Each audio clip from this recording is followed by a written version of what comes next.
Hai warga YouTube, balik lagi ke channel Seshuni. Terima kasih udah mau mampir ke channel Seshuni ya. Makasih udah subscribe.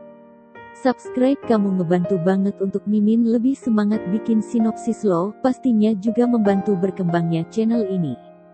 Di episode sebelumnya, Yuemi masuk sendiri ke rawa Yuanling untuk menghentikan Tian Qi. Sesaat Tian Qi menghentikan proses pembentukan sihir penghancur dunia karena Yuemi mengancam akan membunuh dirinya jika Tian Qi terus melanjutkan perbuatannya. Yuemi memohon pada Tian Qi untuk kembali ke alam dewa, namun Tian Qi tetap berkeras pada pendiriannya. Menyelamatkan Sang Gu jauh lebih penting dari apapun saat ini. Yuemi ingin mengatakan perasaan cintanya ke Tian Qi ketika ia melihat anak panah melesat menuju Tian Qi. Yuemi segera menghadang anak panah tersebut agar Tian Qi tidak terluka. Namun karena panah tersebut merupakan benda sakti yang bahkan bisa membunuh dewa sejati, Yuemi tidak mampu menahannya dan anak panah itu melesat masuk ke dadanya. Tian Qi panik, namun Yuemi sudah terkapar tak berdaya. Tian Qi memandang penuh amarah kepada Wu Huan. Ia melesatkan kekuatannya menuju Wu Huan. Harusnya saat itu Wu Huan mati jika Yuemi tidak menghentikan Tian Qi. Dengan terbata-bata, Yuemi memohon kepada Tian Qi agar mengampuni Wu Huan demi Sang Gu. Yuemi tidak mau Sang Gu membenci Tian Qi karena membunuh Wu Huan. Berat hati, Tian Qi melepaskan Wu Huan. Segera melihat inti kekuatan dewa milik Yuemi sudah rusak, tidak ada yang bisa Tian Qi lakukan. Dalam keadaan sekarat, Yuemi mengutarakan isi hatinya kepada Tian Qi bahwa selama ini ia mencintai Tian Qi. Tian Qi tahu Yuemi mencintainya, tapi Tian Qi pura-pura tidak tahu karena tidak ingin Yuemi pergi darinya. Permintaan terakhir Yuemi agar Tian Qi hidup dengan baik demi dirinya. Air mata Tian Qi menetes. Hatinya hancur kehilangan Yuemi. Perlahan-lahan jasad Yuemi menghilang. Tian Qi yang tidak ingin Yuemi hilang, membuatkan patung Yuemi dari sisa inti dewa Yuemi.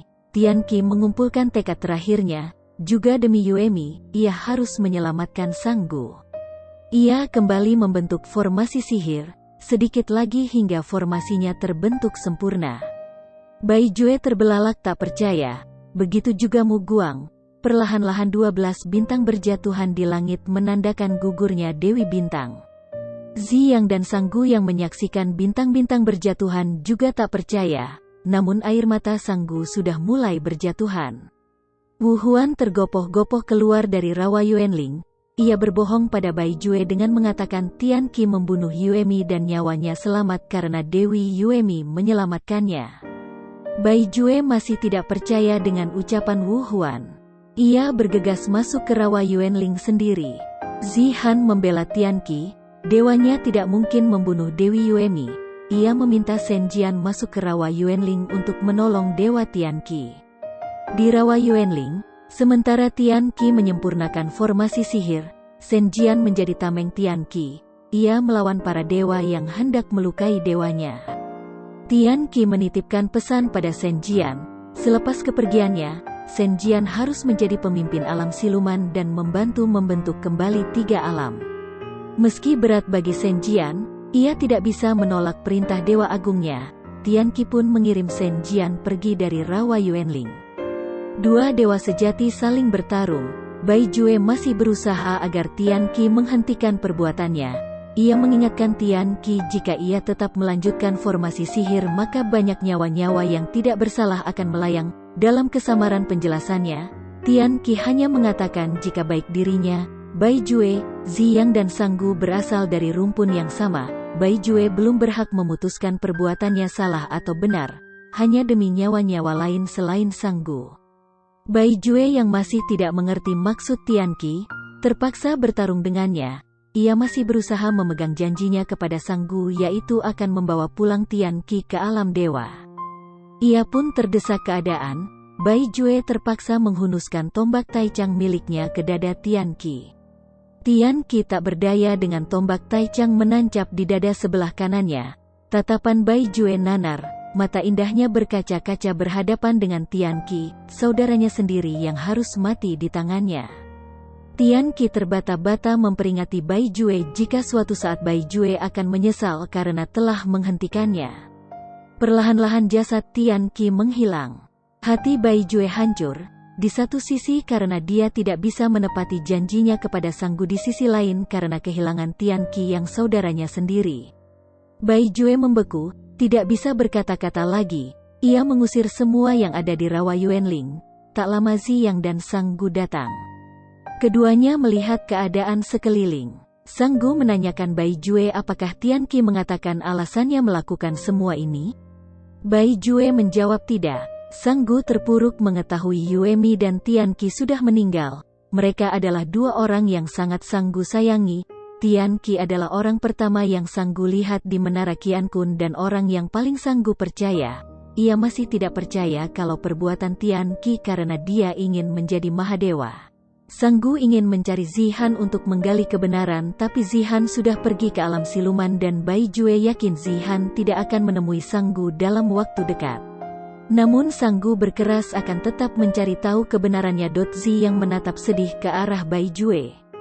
Di hutan Taoyuan, Sang Gu meratapi kepergian Yuemi juga Tian Qi. Apa yang sebenarnya Tian Qi sembunyikan darinya? Mu Guang datang menemui Sang Gu. Ia ke sana untuk menyampaikan pesan terakhir dari Yuemi.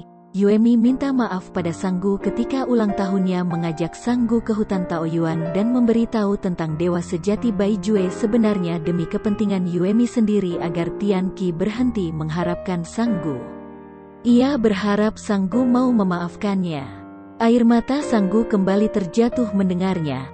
Ia bertitah, mulai sekarang tidak boleh ada penghuni baru di hutan Taoyuan di dalam istana Yuehua. Hutan ini hanya boleh dipakai oleh Yuemi.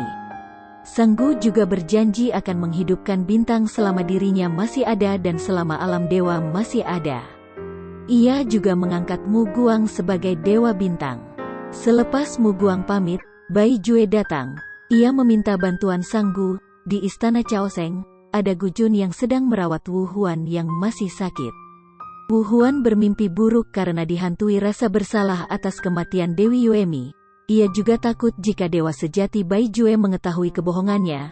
Sedikit membaik, Wu Huan pergi menemui Mu Guang untuk mengucapkan bela sungkawa atas meninggalnya Yuemi. Di sini lagi-lagi Wu Huan berbohong dengan menggunakan air mata buaya, berusaha menarik simpati Mu Guang agar Mu Guang percaya dengan ceritanya.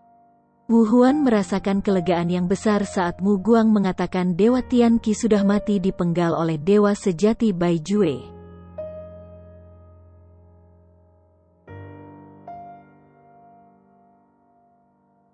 Kembali ke Sang Gu dan Bai Jue mengajak Sang Gu ke pavilion rahasia untuk menyegel cambuk bulan ungu milik Tian Qi. Senjata itu tidak mau menurut pada Bai Jue yang merupakan pembunuh tuannya. Hanya dengan Sang Gu senjata itu menurut dan bisa disegel. Setelah berhasil disegel, Bai Jue juga menyerahkan dekrit Mahadewa milik Sang Gu. Begitu Sang Gu melihat dekrit Mahadewa, hatinya menjadi tidak tenang. Ia teringat Xuan Yi saat ingin mewarisi dekrit Mahadewa malah memberontak, lalu Tian Qi juga saat Sang Gu mau mewarisi dekrit Mahadewa juga ingin berontak. Mendengar ucapan Sang Gu, Bai Jue termenung, pikirannya berusaha menghubungkan fakta-fakta yang terjadi. Sang Gu berada di istananya berusaha menempa dekrit Mahadewa. Tapi hatinya tidak tenang, ia tidak ingin kehilangan orang-orang yang ia sayangi lagi. Sang Gu pun akhirnya pergi mencari tahu ada rahasia apa di balik dekrit Mahadewa ini. Lonceng Hundun dibunyikan untuk memberitahu alam dewa bahwa Mahadewa semesta akan tiba di dunia. Tangan kanan Raja Iblis juga memberitahukan berita sukacita itu kepada Raja Iblis. Xuan Yi menyerahkan senjata iblis untuk dibawa ke Menara Qiankun agar para dewa tahu apa yang disebut dengan cobaan semesta. Bai Jue juga pergi mencari tahu. Ia pergi ke ruang milik Pu Hua. Di sana ia melihat bagan kehidupan milik Tian Qi dan mencari tahu apa yang sebenarnya Tian Qi sembunyikan. Hal itu bermula ketika Qian Qi menyerang kota Nanhai dan Tian Qi berusaha memeriksa segel di tanah terbuang di alam siluman. Tian Qi ogah-ogahan memeriksa. Ternyata segel di tanah terbuang bisa hancur dan itu mengagetkan Tian Qi, begitu juga dengan Bai Jue. Segel itu dibuat dewa leluhur.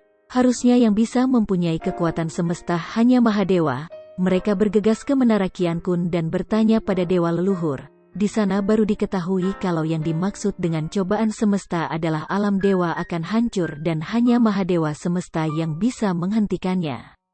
Dengan cara mengorbankan dirinya untuk melepaskan penderitaan semua makhluk. Bai Jue tercengang mendengarnya, jadi selama ini semua yang ia lakukan hanyalah cara mempercepat Sang Gu mencapai kematiannya. Tian Qi memaki dewa leluhur yang kurang ajar karena membuat takdir Sang Gu seperti ini. Tian Qi bersumpah tidak akan membiarkan Sang Gu menjadi Mahadewa.